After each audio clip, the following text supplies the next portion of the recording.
Welcome back to the Kohler Show. I am your host, Kohler. Today is January 5th, Thursday, January 5th. Today is the sports show for the week. Again, I would like to have two separate shows at one point, but right now, financially, we're doing it all on one. So if you're here to listen to me talk about the news or anything else like that, it's just not going to be your day. Make sure to like, subscribe, follow, all that shit. It takes like a second, literally a second. Like you could be doing it right now and you like wouldn't miss anything and you just click the button and it would just make my fucking day. So let's get into it because there's like a lot of really just great stuff. Not in like a positive sense though, because nothing's ever positive around here. So Monday, watching a very good football game, Buffalo Bills, Cincinnati Bengals, and Cincinnati. And obviously what everybody's talking about this week is Damar Hamlin, the safety for the Buffalo Bills out of Pittsburgh, 24 years old, goes across, or T. Higgins goes across the middle, catches the ball. Damar Hamlin tackles him. Everything looks pretty routine. He gets back up, and then like you just see him like body shuts down, goes right back down, and everybody's worried. And it turned out that he went into cardiac arrest and his heart stopped or whatever. I'm not a doctor, so it was bad. He was basically like, not breathing, dead on the field. They ended up reviving him. They take him to the, Cincinnati Medical Center. There was actually an update literally like a minute before I started recording or, started doing this. So, as of like right now, per the physicians caring for Damar Hamlin at the University of Cincinnati Medical Center, Damar has shown remarkable improvement over the past 24 hours. While still critically ill, he has demonstrated that he appears to be neurologically intact. His lungs continue to heal, and he is making steady progress. So good news. To me, somebody that doesn't know anything about the medical field, that would appear that he's going to make a recovery at least. I don't know about playing football. I don't know where this leaves him with that. But he's going to be okay. And that's good. And when this happened, when anything like this happens, it's sad, obviously. And everybody, and nobody hopes that this happens, and nobody's like, excited when it happens. It's just a bad situation all the way around. But here we go. When this happened, I don't use Twitter, but I decided that, friends were sending me some Twitter stories and some things people were saying on Twitter. I'm like, I just got to check this out. So I got on Twitter and I, started looking, and also it's like the best way to get the quickest updates as to what's happening. And you go on a Twitter and it's just, man, that place is a war zone. That place is insane, Twitter.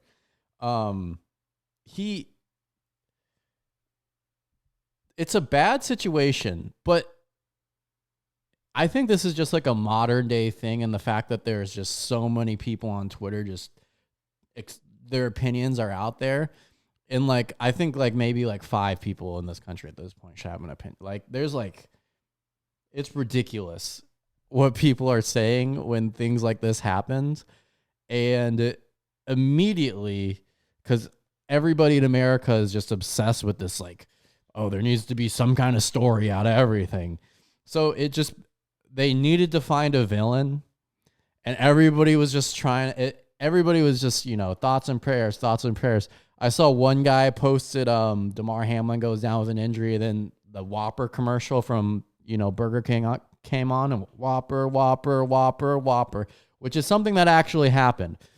And people were complaining about that. But it's like when you're ESPN, people are like, the people that were saying that were like, oh, this is just corporate greed, blah, blah, blah, capitalizing on it. They're not capitalizing on it. They have nothing else to say on the broadcast. So what else are they supposed to do besides go to commercial, which they like, that's what you do. I don't know is this people's first time being alive as a human in like modern day? Like, yeah, they're going to go to commercial. It's not like they have like sad commercial setups. Like, it's not like they have the ASPCA Sarah McLachlan commercials queued up just in case a football player goes down. They're going to play what is being paid to advertise. So people were blaming that. And then the big one was Skip Bayless, and I have it pulled up right here. And everybody was canceling Skip Bayless last night, and it's ridiculous.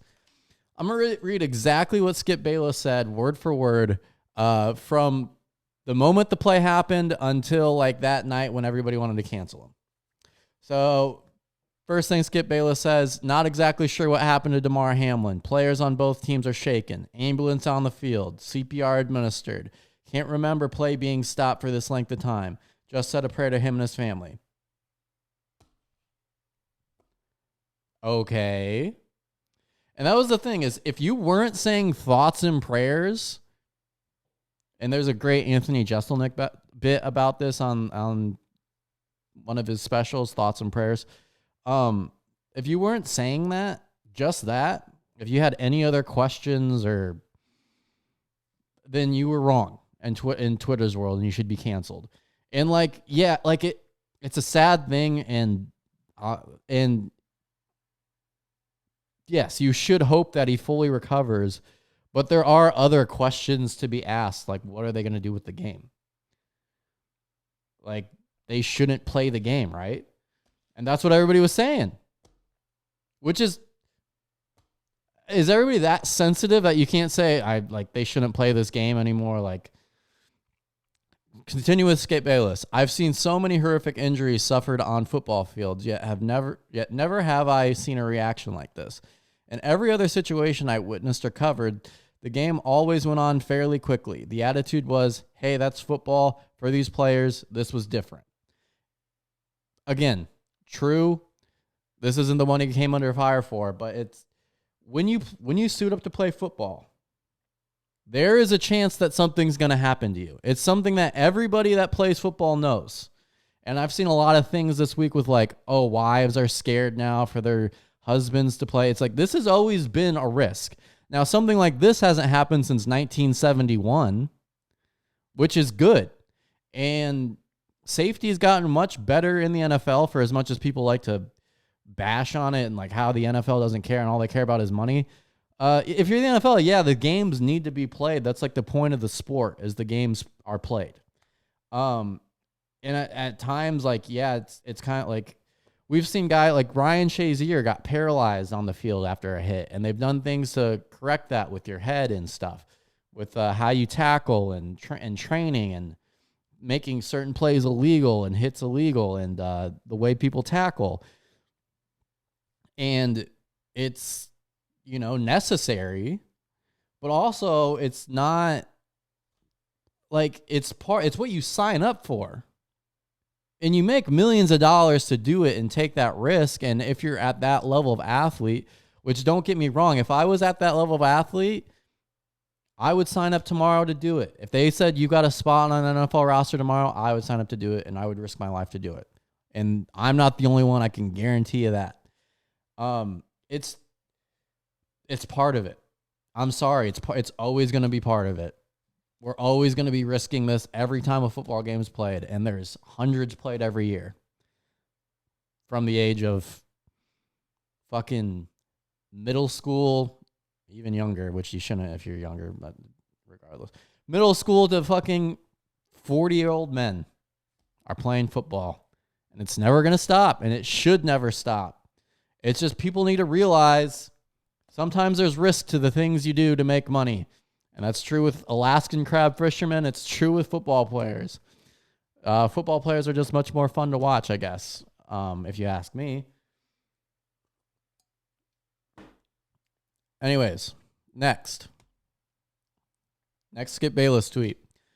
And this is the one that got him in trouble. This is why everybody wanted to cancel him. No doubt the NFL is considering postponing the rest of this game. But how? This late in the season, a game of this magnitude is crucial to the regular season outcome, which suddenly seems so irrelevant. That's what he got canceled for. What is bad about that? This game does matter. This game does matter in the greater outcome of the NFL. These are two of the top teams in the AFC. Again, this was sad. Thoughts and prayers, hoping he recovers. He got taken to the medical center. I don't think anybody after that happened thought they were going to play. I did not think they were going to play. They did not play. But the thought is, well, what's going to happen now? Do they give them a tie? The Bengals were up 7-3. Do they give the Bengals the win? Do they just not put a game in there? Do they just have a different record than everybody else? And if their win percentage isn't affected? All thoughts that went through people's minds, but you weren't allowed to say that was going through your mind. You were just allowed to say thoughts and prayers. And again, yeah, was hoping, am still hoping that he makes a full recovery. But why can't you say that? Why can't you say that this game was a big game? He said, which suddenly seems so irrelevant. Yes, the game in the greater contrast to this guy's life does not really matter. But outside of that, it does. It's something to think about for a multi-billion-dollar. If he died, would they just quit the NFL? Would the NFL just never play a game ever again? Is that what we should do? I don't know, man. And I know it's there's no way these players could have went back out and played that game knowing that happened, not knowing his future and if he would be good to go. But there are still, Cincinnati Bengals, I saw yesterday, are still considering not playing this next game, which is hey, man, it kind of is what it is at this point. It's unfortunate. Again, he's making progress. It's sad. But it's, again, part of the sport. After that Skip Bayless, that one where everybody was trying to cancel him, which, believe me, I don't like Skip that much either, man. He says a lot of dumb shit. That's kind of just part of his show. I don't really like Stephen A. Smith that much either. I like Stephen A. Smith much more than Skip Bayless. But, they kind of just say this shit because it gets views. And I'll touch on that in a little second here. Skip then said, nothing is more important than that young man's health. That was the point of my last tweet. I'm sorry if that was misunderstood, but his health is all that matters. Again, everything else is irrelevant. I prayed for him and will continue to. So then he had to tweet this last tweet, which was basically a summary of his 3 tweets before that. So, what are we talking about? He said that the outcome of this game seems so irrelevant after this happened. And these is his words. He said that he was praying for him and his family. I guess on Twitter, you're just not allowed to think about anything else. And I'm glad to be, I unretired from Twitter. I decided, it's the place for me. I need to be a part of this. And so I'm back on Twitter. Very fun stuff here. Unbelievable, man. Unbelievable. Everything. Sometimes there's just not a villain. Sometimes it just is what it is. Why can't we just accept that? Everything needs an emotional response now. And I'm going to demonstrate that here. We'll touch on Bart Scott here in a second, because Bart Scott was also made to be Bart Scott and the NFL were also made out to be enemies here. So Skip Bayless has a show with Shannon Sharp called Undisputed on Fox One or Fox Sports One, FS1. Undisputed. It's one of those sports debate shows where they just yell at each other and take. insane takes where you're like, okay, dude, like, all right. That's basically the whole point of the show. That next day, Shannon doesn't show up, so Skip does his whole thing. And so that was Tuesday. Wednesday, Shannon's back on the show. Now Shannon played in the NFL. Skip did not. Shannon's brother played in the NFL. And Shannon's brother actually had a similar injury like this, Sterling Shepard, where he was, temporarily paralyzed on the field and had to get, stretchered off, carted off, whatever. And so Shannon's starting on this, monologue, as he referred to it, about how, blah, blah, blah, and Skip's tweet, in which Skip interrupts him and says, by the way, I'm not deleting the tweet. And Shannon goes on this whole, all right, man. I just won't talk. If you're just going to interrupt me, I can't talk for 1 minute without you talking. And that's what this whole show is built off of, is this dynamic between these guys where it's like, all right, like we're arguing, but if you're going to argue over me, I'm not going to talk now. And it's so silly because he was acting so mad at him and everybody's like, oh, wow, you can cut the tension. And it really was uncomfortable if you watch the clip. And it really was, you were like, wow, these guys really do hate each other. And that's the 1 minute and 41 second clip that was circulating on Twitter. And here's the thing about Twitter. It's 1 minute and 41 seconds of that show, which is like 3 hours long. The rest of the show was business as usual. So I'm not saying that that Shannon was fake mad at Skip or whatever. And like, maybe he is just being a professional getting through the rest of the show. But if it was that big of a deal to him, what Skip said, and he's on the side of all these players, why didn't he just leave? Why didn't he say, you know what, Skip, that was fucked up. Like, I don't agree with you, blah, blah, blah. Like, you said this and that. Why didn't he just leave? Why did he finish out the show? And by the way, the rest of the show, it was not tense like that. I've been watching it. And by the way, he's back there today again, Thursday, doing the show. So, I mean, right? Is that not, does nobody else think that's a little manufactured maybe? Hard to say. But other than the whole Skip thing, people canceling Skip Bayless, the sports hot take artist, for having a hot take.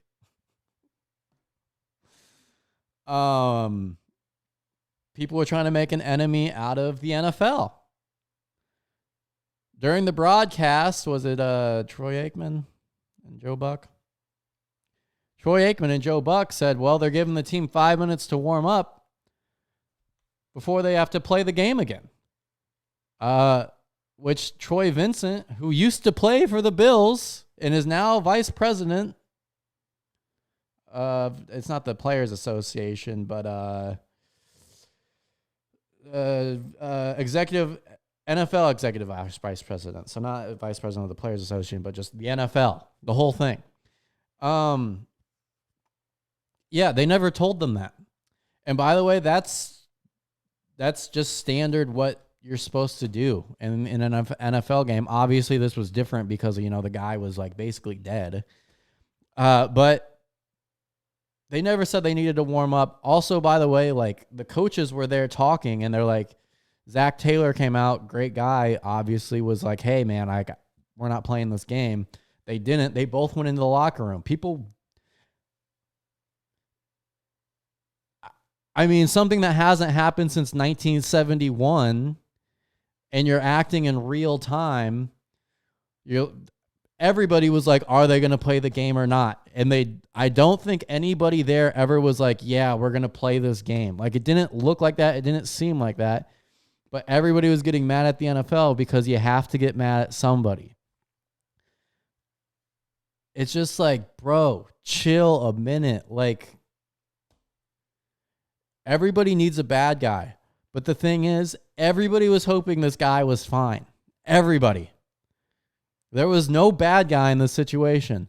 Later, I believe this was yesterday, Bart Scott on First Take on ESPN with Stephen A. Smith is under fire for blaming T. Higgins for this hit. Now, T. Higgins, who was just catching the ball, running upfield, Damar Hamlin came and made the hit. This is this, again, hasn't happened in 50 years. Direct quote from Bart Scott. I'm not trying to put the blame on T. Higgins, but that's something the NFL tried to take out. They never make that call. And they did make that rule where you're not, as an offensive player, you're not allowed to lower your head into somebody, which I don't really think he did. He was kind of just, running upfield and turned around and he was there, and it's just a collision. It happens. It's not like you're specifically aiming for a part of the body that, you're not oh, I'm going to dig my head right into his chest, but it happened. And people were going after Bart Scott and how he was, and people were like, oh yeah, this was T. Higgins' fault. And it's not T. Higgins' fault. It's nobody's fault. It just happens. It might happen again. People get concussions and they're trying to improve that and they're doing everything they can. It's just something that's going to happen every once in a while. And we need, I don't know how we're not used to this. I think it's just because it's on TV. Because it's on TV, everybody loses their fucking shit anytime something not according to plan happens. This isn't scripted. They're out there playing football. They're running as fast as they can at each other. One side's trying to tackle the other. It's a violent, collision-based sport, and we love it, and we always will. It's the best sport. It's the best sport. And this is unfortunate, but it's going to happen, man. I'm so sick that we have to listen to this and everybody's got an opinion on everything somebody says. So thoughts and prayers. Thoughts and prayers. Jesus Christ. Damar Hamlin had a toy drive that had fucking $3,000 contributed to it on GoFundMe, some shit like that. And after this, it got to it's at $7 million now, which is great. That's great that they're helping him help out the community. But here's the other thing. Why are we waiting until guys get fucking dead on the field to help out their charities or whatever they're trying to do? And I'm not a big charity guy, but this, it's just pandering. You're just, oh, he's hurt. Let's fucking help him now. Why aren't we helping? Why isn't it a big deal to help these guys when they're not fucking dead on the field? Right? It's like Christmas. It's why don't you just be nice all year? If you see something that would make somebody's day, just fucking, and you have the means to get it for them, and you're wow, this person would really love this. Don't fucking wait till their birthday or Christmas. Just fucking get it for them. It doesn't need to be a holiday. It doesn't need to be oh, this is a big media thing now. I need to tweet out thoughts and prayers so I'm a good person. I don't need to fucking donate to his thing now because I'm a good person. There's hundreds of NFL players with these things. Most of the NFL players are really good people. But because, every once in a while, something like a Ray Rice incident comes up, and everyone's oh, all these guys do is commit crimes and hit women. It's no. Most of these people are good people, and they're doing good shit for their communities. And communities that they're not even really a part of, that they're drafted to. There's so many people on the Lions that do good shit for Detroit, and those aren't talked about. All that's talked about in the news is bad. All that's talked about on Twitter is just excuses and blaming people for shit that doesn't matter because you need somebody to blame. Shut the fuck up. That's the new fucking theme of this show. Shut the fuck up. God damn.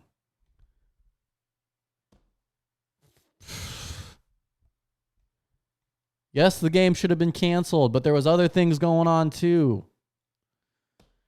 There's other questions that people are allowed to ask and think and still hope the guy gets better. I was on the verge of winning a bunch of money that night.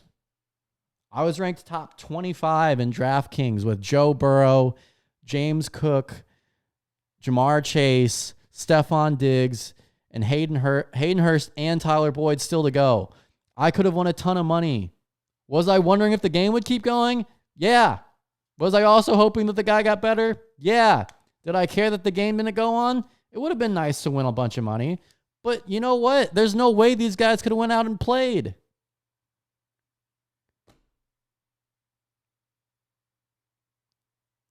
God, man. Like, maybe when bad things happen, instead of being emotional and mad at people, you should just be emotional and fucking sit down and take a minute, take a breath, take a walk, go for a walk. It's out of your hands. There's nothing you can do. All the thinking and praying will not help. I'm sorry.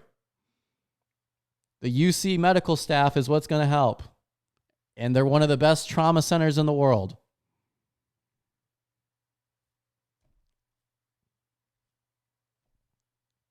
The other funny thing was people were like saying it was the vaccine and stuff, which I like the conspiracy theorists just out of the fucking woodwork.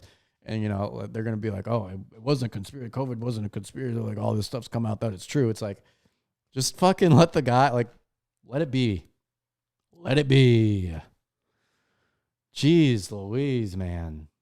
I didn't even realize I've been doing this for fucking 27 minutes. It bothers the hell out of me. And even in my group text, it was like everybody was, you know, even in my group text, I hope the guy's all right. Don't we fucking all? Yeah, we hope the guy's all right. Does saying it over and over again make it more better? Does it help you?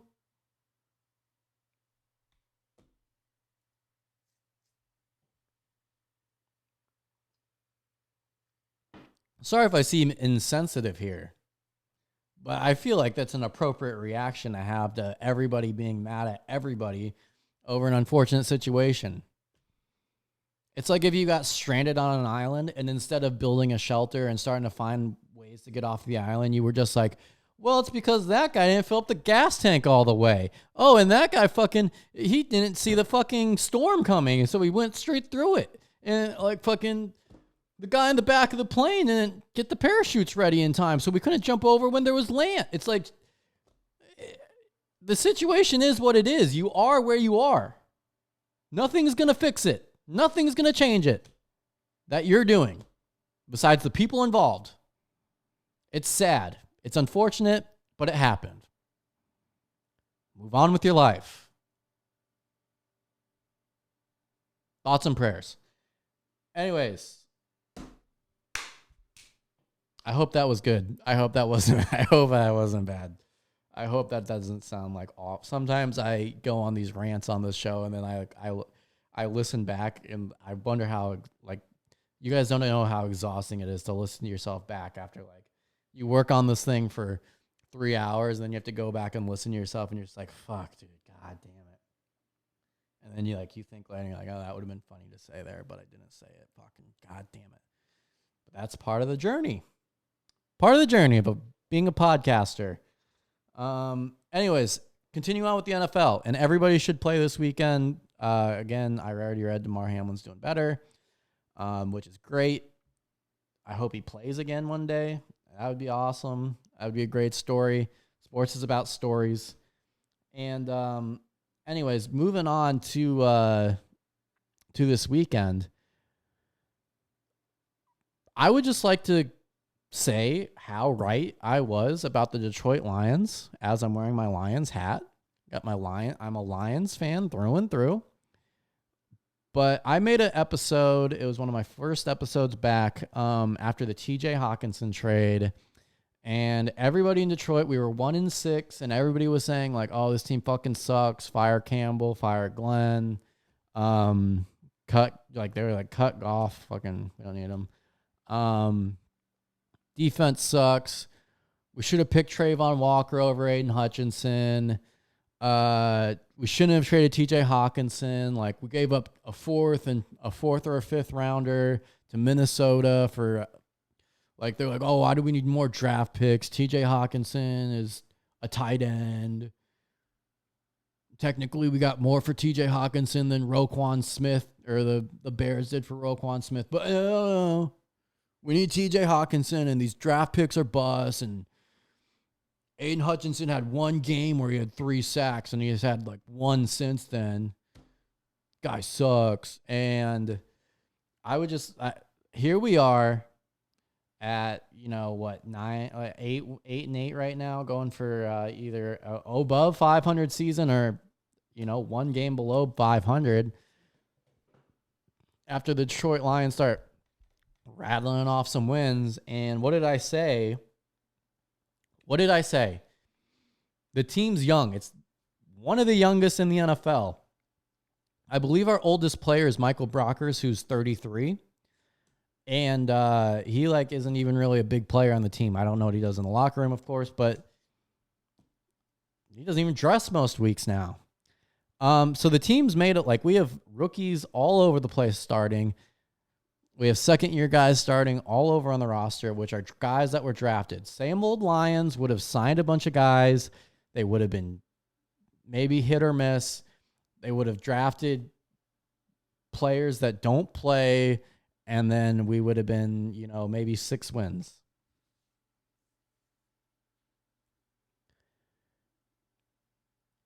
We have a chance this weekend to make the playoffs. We play the Packers. We need the Seahawks to lose. If the Seahawks win and we beat the Packers, the Seahawks are in. If the Packers beat us, they're in. Doesn't matter what the Seahawks do. If the Seahawks lose and we beat the Packers, then we're in the playoffs. The youngest team in the NFL can make the playoffs with rookies all over the roster, 2 first-round picks, 2 second-round picks in this draft. The future in Detroit is very bright. And everybody was telling me all season how I'm this same old Lions fan who's like, oh, our roster is going to be so good and we always have the best. And the truth is we don't. Now we do. This team's finally being built the right way. Going into this last week of the NFL season where we have the game with the biggest stakes. I mean, you got the Titans and Jaguars playing for that division, which is it's one of those, it's just not a good division. If you're 9-8 and you win your division, it's not a good division. You got some other teams like the Patriots and, the Steelers kind of playing for that last wild card spot over there. But this is the game with the biggest odds behind it. This is 2 teams playing for, basically it could be a handing over of the reins in the NFC North. I don't think the Vikings are going to get much better with Kirk Cousins. They're kind of looking like they're going to fall apart. Aaron Rodgers is at the end of his deal. They're not at the end of his deal because he signed a 4-year extension, but Aaron Rodgers is not the MVP this year. They have been playing really good these past couple weeks, and we'll see what happens. But win or lose, as a Lions fan, you got to be pretty psyched with what we got here to work with. I mean, just looking at guys we've drafted this past couple years, Penei Sewell, who looks like an all-pro tackle from his career. You got, Ragnow and Jackson on the line. Those are both guys drafted by the Lions that are young and some of the best at their position. Decker we drafted, who's one of the best at his position. You've got DeAndre Swift, who's a really good running back, coming back into form here after he was injured a little bit. Brock Wright and James Mitchell, those are both guys that drafted, or Brock Wright in that case was an undrafted free agent. Amon-Ra St. Brown's one of the best receivers in the NFL. You got Jamison Williams, who, by the way, just looks so fucking fast. So fast. He's there. You got guys you've signed like Khalif Raymond, who's a really good both special teams and receiver. You got DJ Chark, who's a young, good. He was productive in Jacksonville. He's looking good. Even Josh Reynolds. I'm more iffy on him. Evan Brown was a good free agency pull. Like these guys, like this is a well-built roster with solid players who, and I don't think we're there yet. I didn't even mention Jared Goff and Jamal Williams, who are two of the better players on the team, both brought in. This is a team that like the potential is there. And the cap space is there. On defense, I mean, Aiden Hutchinson is going to be one of the better edge defenders. James Houston broke the record for most sacks in his first, 6 games with 8 in NFL history. You got Aleem McNeil, Josh Pascal on the line. They brought in Kaminsky in the offseason. They brought in, they got Deshaun Elliott. Looks like he could be a long-term guy there. Kirby Joseph looks like a ball hawk, and Tracy Walker is going to come back. And you got, Rodriguez in the middle. Derek Barnes doesn't look bad. He's kind of coming around. Ifeatu Melifonwu played really good that last game against the Bears after playing like shit against the Panthers. This team is there. Not to win a Super Bowl, but to take the next step. And this is a team you're going to have to worry about, especially if Brad Holmes keeps drafting the way he's drafting. And if they keep managing the cap space the way that they have. What a great combo, him and Dan Campbell. What an idiot you are to have said otherwise earlier in the year. I wouldn't say idiot because I did say if he was, 1-11, yeah, we should probably fire him. But I also said that I don't think that's going to happen, and it didn't. So good job, Dan Campbell. Good job, Brad Holmes. Good job, Sheila Ford Hamp, who everybody's fucking always about the ownership, like they're drafting the players and something like she took over in June of last year, and she fired Patricia and what was his name? Bob Quinn. I've even forgotten his name. She fired the GM and head coach within 3 months and brought in these guys that January. And people were still saying same old Lions, built the same way, blah, blah, blah, blah, blah, blah. You were wrong. You were wrong. Lions are good. It's going to be a tough game against the Packers. Even if the Seahawks win, I would like to see us ruin the Packers season. I think that would just be make it our Super Bowl if we have to. This will be our Super Bowl if we have to. It's in Green Bay, which is tough, cold weather. I still do have questions about Jared Goff long-term as the quarterback, but that's an off-season thing, and I think he will be the quarterback. He should be the quarterback next year, but we do need to start looking at guys that will be there long-term and take this team to the next level. So that's my Lions-Packers playoff rant. And now we're going to talk about the hard part. New Year's Eve this year. Michigan, 13-0 Michigan, played 12-1 TCU. Michigan, a big favorite. Michigan should have won this game. The talent gap was there. TCU just lost to Kansas State, who's a very similarly built team to Michigan with less talented players. They beat Michigan. And the only people Michigan can blame is Michigan. There's people that are saying the refs, blah, blah, blah. And the refs did, in my opinion, blow a few calls, obviously. That touchdown to Roman Wilson where, he caught it and his butt was literally on the line into the end zone. Should have been a touchdown. They fumbled the next play, which isn't on the refs. That's on you. Why you won't do QB sneaks on the 1 yard line, I don't know. Before that, even they had it, 2nd and 1 on the 2nd and 2 on the 2 yard line to score when the game was 0-0. And they didn't. They go for it on 4th. They run a trick play, Philly special type play. Doesn't work because, TCU had it fished out. I don't run the ball. You have a fast quarterback. You have, a really good running back. And all of a sudden you're playing linebackers at running back.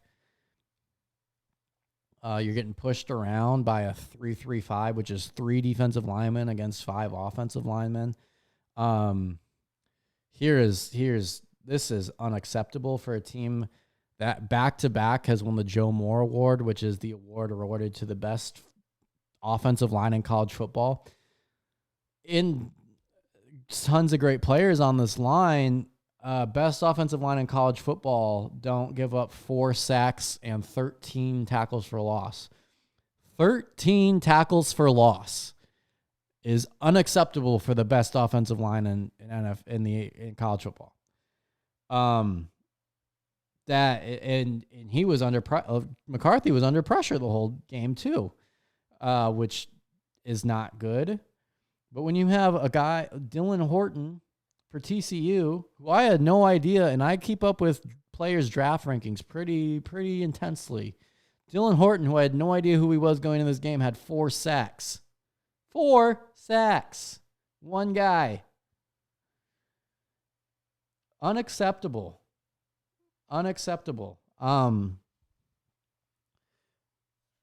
That I don't know if that was scheme, I don't know if it was effort. I don't know if it was play calling.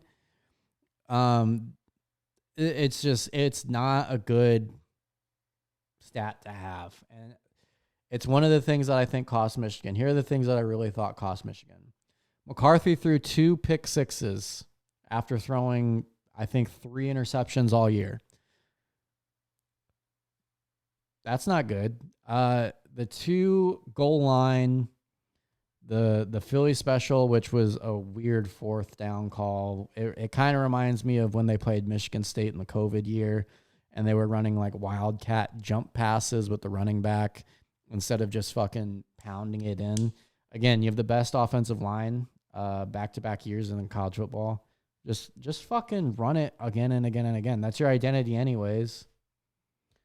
And of course, hindsight's 2020, but I mean, that's analytically, statistically, logically what you should do. So yeah, the 2 goal line stops, the 2 pick sixes, the 2 big calls from the ref, where the touchdown was called back and then the fumble happened. And at the end of the game, the targeting, which Joel Klatt touched on, and that needs to be fixed. Not saying that Michigan would drive down and have won the game anyways, but I mean, it's obviously another chance. And at the end of that game, I was so done with it. I was just like, how many times are we going to lose this game? So yeah, those are all big things. The offensive line giving up 13 tackles for loss. This Michigan team was just like the whole team was built around getting 5 yards a carry, and just it doesn't matter what happens on 1st and 2nd down because we know that it's going to be 3rd and short. So as long as you can convert 3rd and short and maybe even 4th and short, you're in a good space. Because those are much easier to do than when it's fucking 3rd and 13, 4th and 17, and you're like, okay, well, play it safe, punt. And then the last thing that really cost them was this defense, who was a bend don't break defense, and one of the best defenses in the best scoring defense. They give up one of the least amount of points. They were top 3 in that. And the reason was they would, if you want to get short plays, they would let you take it, and they would come up. The DBs tackle well in space. We have big defensive linemen and linebackers that are fast and attacking, and we have edge guys that can get after the quarterback. So if you're going to run the ball, we're there to stop it. If you're going to throw the ball, everything's in front of us. And when you have to throw the ball on 3rd and down, we can bring 4, 5 guys, and you're under pressure, which is going to affect your decision making. And when there's 6, 7 guys back there covering 4 or 5 receivers, advantage Michigan. Now, in this game, all of a sudden, we're bringing corners, we're bringing safeties, we're bringing nickel backs, we're bringing 2 linebackers up the middle, blitzing all over the place. And At first, I kind of understood it in the first half. Um, showing them something maybe we didn't do a whole lot. Maybe we get Duggan under pressure and then, get them behind the sticks a little bit and, get big plays. But after they got a few big plays, you would think, hey, this isn't working. Go back to what's working. And there was a point where Michigan had the game within 3 points early in the fourth quarter. It was like, literally we scored with like a minute into the fourth quarter. It was a 3-point game. 3rd and 7. We get it to 3rd and 7, playing that defense. Keep everything in front of you, tackle, play good run defense. Everybody in there, don't let them take anything. And Max Duggan wasn't playing that great of a game. He was he finished 14 for 29, 225 yards, 2 touchdowns, 2 picks, and 75 of those 225 yards came on one play on this 3rd and 7 play, where all of a sudden they bring Sandra still, I believe, off the edge, the corner, the nickel back. They bring him, they bring a safety, they bring a linebacker. Everybody's going. Duggan does kind of a Patrick Mahomes, like drift out of the pocket under pressure, and he just got to throw it to an area. And the best receiver on TCU, possibly their best player, the guy that's probably going to get the first receiver drafted off the board in the NFL draft this year, Quinston Johnson, wide open, dragging across the middle of the field. And DJ Turner, who was covering a different guy, came off and tried to make the tackle, which would have been still short of the first down, and he didn't do it. So he went 75 yards, or it was 73 yards, 75 yards, so it doesn't really matter, for a touchdown to make it back to a 10-point game. Now, if you just sit back and play, get a little, bring 5 guys. Bring your 4 rushers and a linebacker. Maybe make a stunt with the defensive lineman, and you're good, I bet, on that play. And if they do get a first down, at least it's not a 73-yard touchdown. And the defense was playing good enough. Again, 14 for 29 on the day, 225 yards, 2 touchdowns, 2 picks. Let's just minus that 73-yard. That would be 152 yards. If you hold a quarterback that is the whole team basically to 150 yards passing, that's a really good day. With 2 touchdowns and 2 picks, which it would have been 1 touchdown, 2 picks, you win that game. And that was my big issues with that. Michigan loses. TCU goes on. Georgia in another game it was just a great game. Ohio State, Georgia. Ohio State really should have won that. The kicker blew that. That's just part of college football. If you're kicking a 50-plus yard field goal to win a game, it's one of those things that could happen no matter how good the kicker's been all year. We've seen it over and over again. Ohio State, that's just, you got Marvin Harrison go down. They were down, Jackson Smith and Jigba and Travion Henderson, who going into the season were 2 guys Jackson Smith and Jigba was supposed to be the best receiver. Travion Henderson was one of the best running backs in the country. Smith and Jigba plays a few plays in the Notre Dame game and then has issues all year and goes to the NFL. Travion Henderson gets injured a few weeks before the Michigan game. He's not able to go. Mayan Williams isn't really able to go. He's been beat up. So you're down to your 3rd and 4th and 5th best receivers, and their tight end even went down, so they're into the backup tight end. Their 3rd and 4th running backs. CJ Stroud playing his ass off. The defense was playing pretty good, even though they kind of let up there at the end. And they were both really, really good games to watch. And unfortunately, the Big Ten should have got both those games and just didn't come through.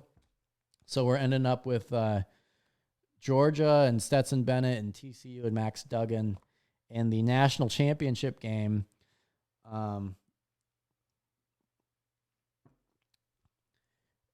It can go one of 2 ways.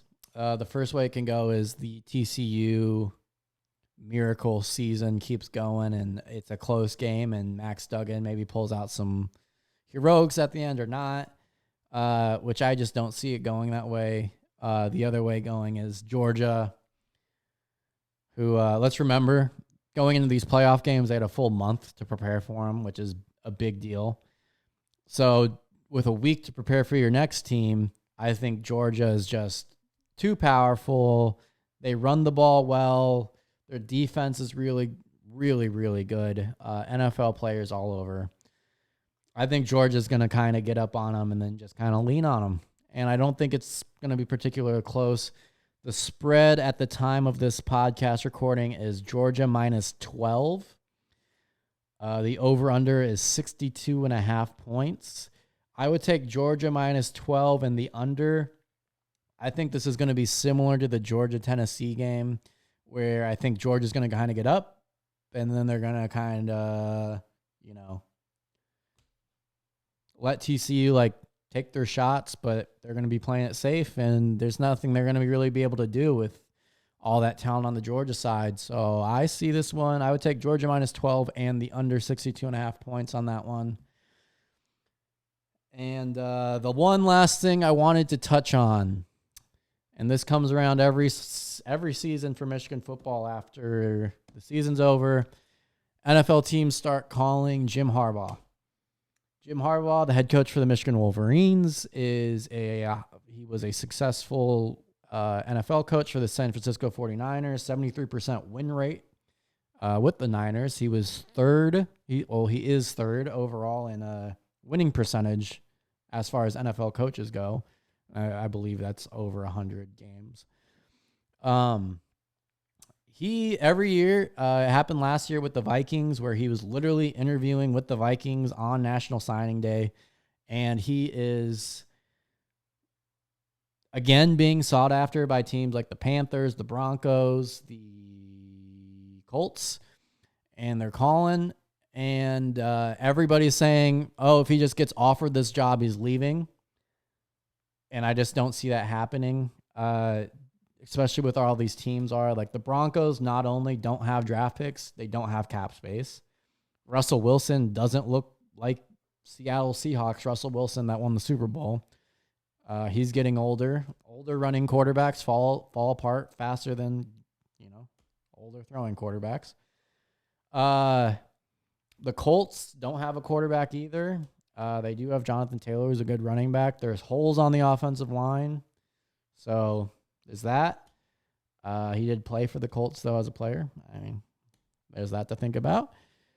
The Panthers have a good young core. But again, they don't. Going into next year, their quarterback right now, Sam Darnold, his contract's up. They got Matt Corral that they drafted last year, who hasn't played at all. They won't have a top 10 pick, so they're going to miss out on Stroud, Young, and Levis probably. Unless they go get a quarterback, maybe Derek Carr, Jeremy Garoppolo, kind of looking thin there. I think the Raiders job will be open. There's a few other kind of, whatever jobs, but why leave? I mean, you got, here's the thing about the Michigan team coming back next year is they probably will be the one or two team to start the year next year. I believe it'll be between them and USC, they're returning the two best teams as far as USC's got Caleb Williams, who's the Heisman winner, he's coming back. JJ McCarthy's coming back, but also so much of the talent on this team for Michigan's coming back. So they're going to have all of these guys.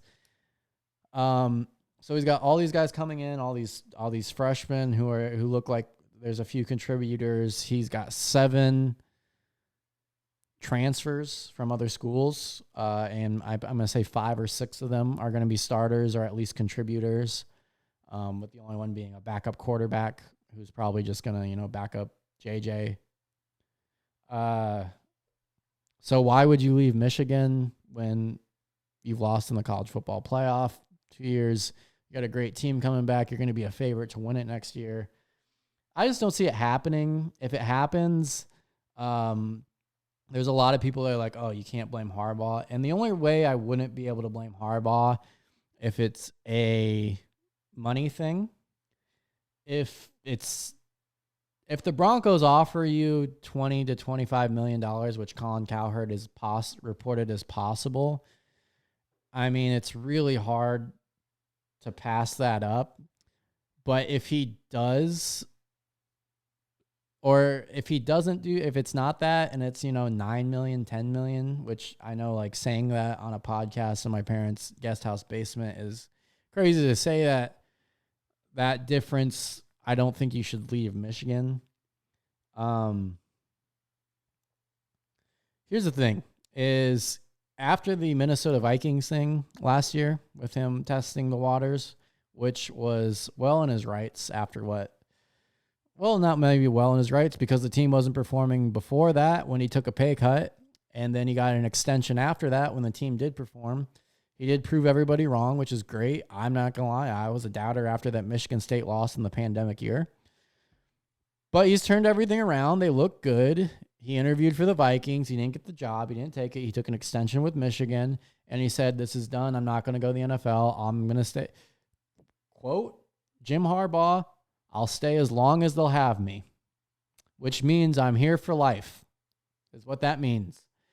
And if this happens every year, I'm going to get really sick of it because about a week, 2 weeks before the college football playoff game, he said, I will be enthusiastically back at Michigan, or I will be back at Michigan enthusiastically coaching the Wolverines in 2023, which is another like, hey, I'm not going to the NFL. He has, again, since his Carolina is talk with the owner of the Carolina Panthers, he said it's likely. So now likely I will be coaching the Michigan, but you never know. And I don't like this wishy-washiness, and I don't know what's going on behind the scenes. So I don't know if he's trying to get more NIL money for the players, more money for the assistant coaches, more money for himself, which I'm okay with all three of those things, by the way. Michigan should be a top program when it comes to NIL recruiting. They should have the best coaches. They should have the best training staff. They should have the best strength and conditioning staff. They should have the best facilities. So, yeah, and they have the money there. So if he's doing it for that, then fully behind this. If he's doing it to run up his price in the NFL to take a Denver Broncos job for $9 million, I kind of hope he fails. Because you can't, it's one thing to be like, you know what, I've always wanted to win a Super Bowl.